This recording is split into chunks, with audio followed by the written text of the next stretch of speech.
Bayaqdan borc pul axtarıram, bir neçə ilə dəymişəm, yox cavabını almışam. Siz də mənə yox deməyində, mənə biraz borc pul verə bilərsiniz.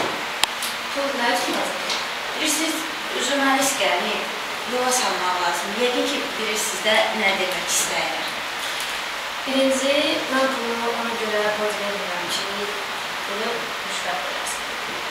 İkincisi, indi heç kim qəzet oxumur. Oxuyan da orada yazılanlara inanır. Tərif yazılanda bilirlər ki, rüşvət alınır. Tənqid yazılanda da başa düşürlər ki, yaxşı yola salınır.